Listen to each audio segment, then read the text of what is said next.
Bueno, lo primero, gracias a la peluca por invitarme a dar esta charla, gracias a Paco Perán por la exposición que ha hecho sobre la historia de la Revolución Rusa, que no es nada fácil, la verdad.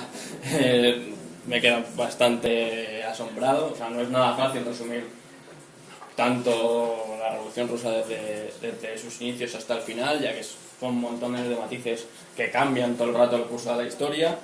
Y bueno, yo lo primero que digo, no soy ningún experto, o sea, soy un humilde historiador en el cual pues no me fiaba de lo que me decían en la facultad, porque vaya tela. Entonces me dediqué un poco a investigar sobre distintos procesos históricos que me interesaban. Y bueno, yo voy a traer un poco una intervención sobre las aportaciones de la URSS hacia la humanidad, ¿no?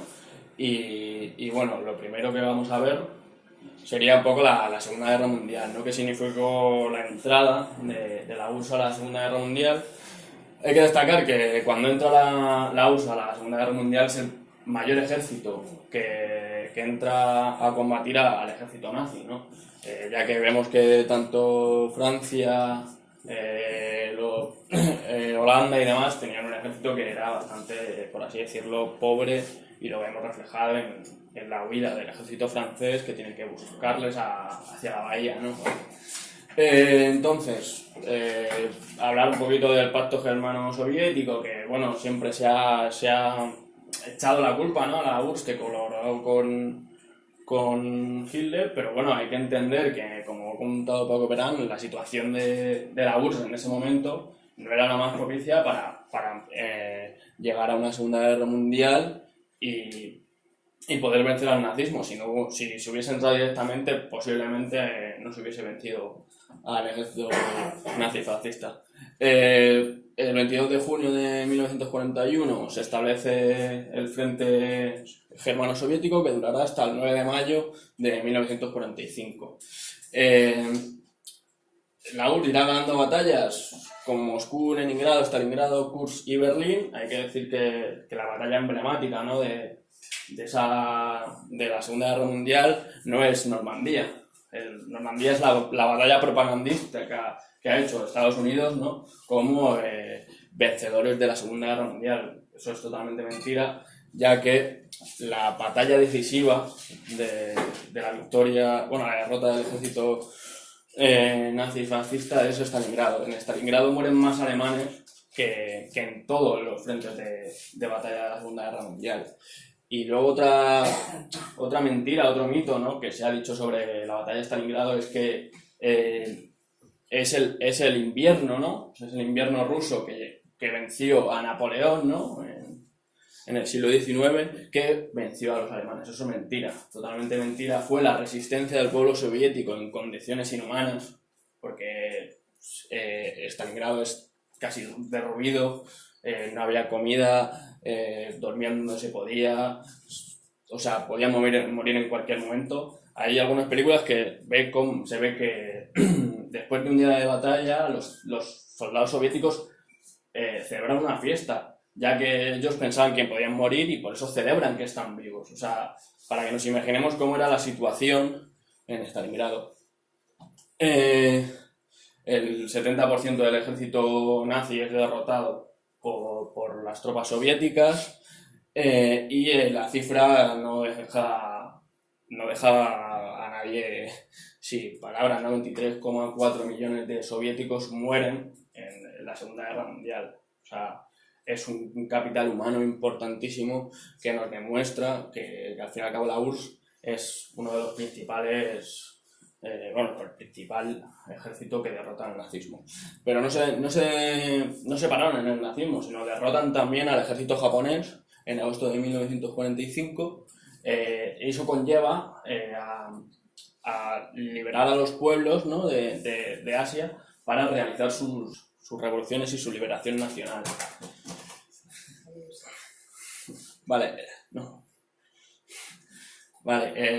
Como sabéis, ¿no?, la foto famosa de la toma del Reichstag, ¿no?, que se produce en el 30 de abril de 1945, esa foto que dio la vuelta al mundo, ¿no? Es uno de los hitos ¿no? De que quien llega a Berlín no es solo el ejército estadounidense y el ejército aliado, sino es el ejército soviético. Una vez finalizada la Segunda Guerra Mundial, un aporte muy importante que hace la URSS a la humanidad es que participa y apuesta por la Declaración Universal de los Derechos Humanos y denuncia, ¿no?, el mundo como se entendía antes, que era un mundo unipolar, por un mundo multipolar, ya que había distintas realidades en las distintas potencias, que era el debate, que es lo que luego surgirá la Guerra Fría, ¿no?, la lucha entre el capitalismo y el socialismo.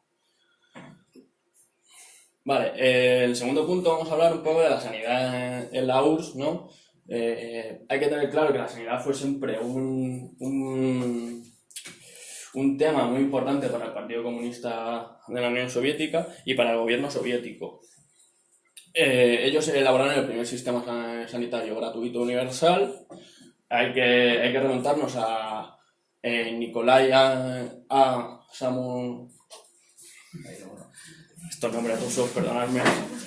Semaskov, que es uno de los fundadores del Partido Comunista de la Unión Soviética y fue ministro de Sanidad de 1918 a 1930. Él elabora un texto, La protección de la salud en la URSS, ¿no?, que elabora las pautas de cómo debía ser la sanidad en la Unión Soviética. Las pautas eran la unidad de la organización, la participación de la población en temas sanitarios y la prevención, ya que la mejor forma de que no aflore en enfermedades es la prevención.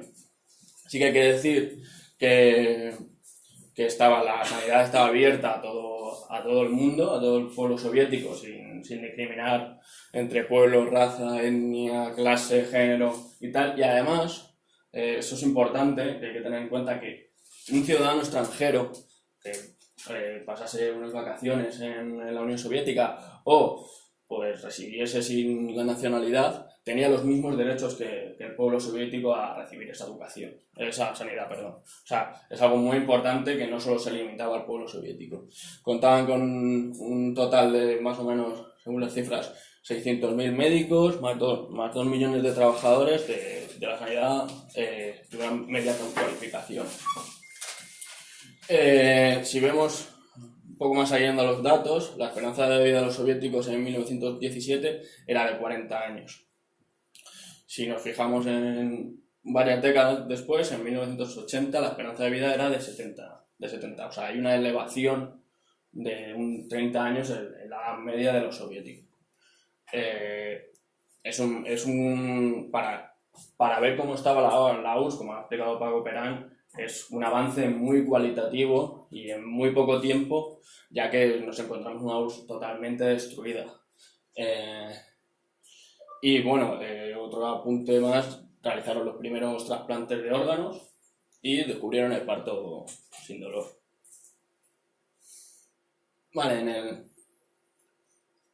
la educación en la URSS, vamos a tocar un par de puntos, ¿no? La URSS entendió siempre la educación como un pilar básico del Estado y del aparato ideológico. No para adoctrinar, como se ha querido decir, sino para inculcar los valores socialistas. Porque ellos, a pesar de transmitir esos valores socialistas a las nuevas personas, lo que te decían es que la educación no es solo lo que se imparte en las escuelas, sino que la educación es una educación constante de forma analítica y de forma crítica. O sea, que ellos nunca dijeron tiene que ser esto porque es, sino ellos siempre trataban de que los alumnos se empapasen de las condiciones materiales y formulasen sus propias opiniones. Es una enseñanza obligatoria, universal y gratuita. Como vemos, tanto la sanidad como la educación es universal y gratuita. Y cambian el modelo educativo, ¿no? Y lo podemos ver muy fácilmente, ¿no? Cambian un modelo educativo totalmente de memoria, ¿no? Memorístico, ¿no? A un modelo educativo práctico. O sea, esto se llevaba haciendo en en Latinoamérica ese cambio de modelo educativo, con pequeños atisbos, no se llegó a lograr, y la URSS entiende que es la mejor forma de potenciar la educación y cambia totalmente. Luego, un importante pilar en la educación es el movimiento de los pioneros, que eran pues un grupo de jóvenes que lo que se dedicaban era a hacer actividades culturales, deporte, porque entendían que la educación no solo era lo que se daba en la escuela o en el aula, sino que la educación era todo. Entonces, un importante movimiento es el movimiento de los pioneros, que fomentaron una educación cooperativa. Y luego, el Kanevsky, ¿no?, que es una política que llevó en materia educativa la URSS, era que con el zar los distintos pueblos de la URSS estaban prácticamente prohibidos su lenguaje y se iba a perder, ¿no?, sus distintos dialécticos, ya que la URSS es una inmensidad de etnias y de culturas y de pueblos. Lo que hizo la URSS es dedicar una política en la cual se realizase material cultural y literario para todos esos pueblos que con el zar estaban prohibidos, estaba prohibida su habla. Eso era para poder mantener su lenguaje y sus tradiciones, ¿no? Y el dato más significativo es que la tasa de analfabetización en 1917 era de unos 80, un 80% de la población. Hubo altibajos de 1917 a 1942, dado que se pasó una guerra civil, una segunda guerra mundial, y finalmente en 1942 la analfabetización es erradicada en la URSS. Vale, la mujer en la URSS. Como todos los marxistas, al fin y al cabo teorizaron que la mujer era muy importante para la revolución, ¿no? Si que vemos aquí una cita de Lenin, la experiencia de todo movimiento de liberación ha demostrado que el éxito de una revolución depende del grado de participación de la mujer. Nos ha cambiado los aceptos. Entendieron que la mujer era uno de los principales pilares para la revolución. Aún así, no vamos a decir que la URSS se abolió el patriarcado. Sí que existió el patriarcado, ya que no dio tiempo, por así decirlo, a abolir ese tipo de patriarcado. Pero como nos contaba Paco Perán, el patriarcado ruso era una brutalidad enorme, ¿no? El poder decidir sobre tu mujer, sobre la vida y la muerte, es un control hacia la mujer insospechado, ¿no? Es como tratar como a un objeto, ¿no?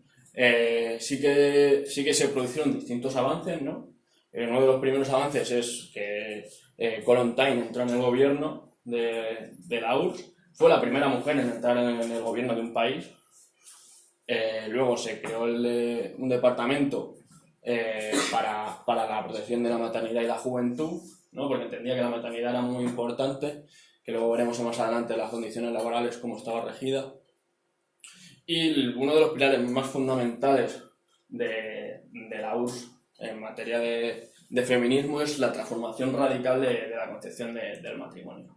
O sea, si antes veíamos que el hombre podía decidir sobre la vida y la muerte de la mujer, lo que hace la URSS es hacer unos reglamentos, un código civil y legalizar el matrimonio civil y decir que el hombre y la mujer están en el mismo estatus.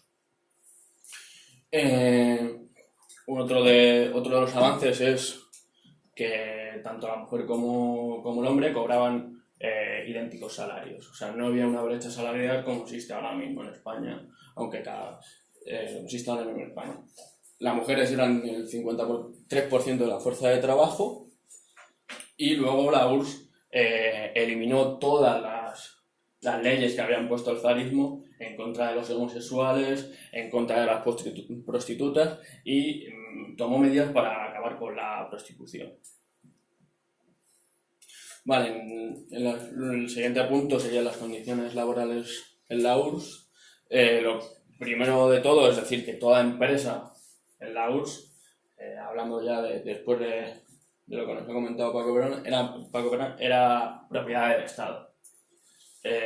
Esto no era un control rígido, ¿no?, de cómo se ha querido vender sobre los planes quinquenales, sino que las propias empresas tenían su propia autonomía, podían elaborar sus planes técnicos, podían contratar distintos proveedores, entonces no era tanta rigidez como nos han querido vender, ¿no? Una cosa bastante interesante es que el director de la empresa, por así decirlo, acotado a nuestro lenguaje, era elegido democráticamente, ¿sabes? Esto ahora mismo es impensable en nuestro país, ¿vale? Luego, en el artículo 119 de la Constitución Soviética de 1936 se estipula que la jornada laboral es de 35 horas semanales, o sea, más o menos 7 horas, ¿no?, con reducciones por trabajo forzoso, que podían llegar a ser hasta 4 horas al día por un trabajo forzoso en la URSS. O sea, es un adelanto mucho mayor de lo que tenemos actualmente. Las vacaciones eran totalmente pagadas, o sea, 100% pagadas, como las bajas, tanto por enfermedad como por maternidad. Una cosa importante cuando hablamos de los salarios en la URSS es que hay que tener claro que todos los alimentos y productos básicos eran financiados por el Estado. Hubo diferenciación de salarios, pero no hubo una gran diferenciación, ya que lo importante que hace la URSS es que, aunque exista esa diferencia, existían las primas por rendimiento. Entonces, esas primas por rendimiento lo que hacían era acotar el desajuste salarial que podía existir. Pero no llegó a superar, no hubo un abismo entre el peor pagado y el científico o ministro mejor pagado. No es como ahora, no hubo tantos miles y miles de euros. Luego, la jubilación en la URSS se podía alcanzar con 20 años trabajados. Eso está reglamentado en el artículo 120 de la Constitución Soviética de 1930. 20 años trabajados y podía ser efectiva a los 55, si el trabajo no era muy duro, y a los 50, si tu trabajo desempeñaba una gran carga física, ¿no?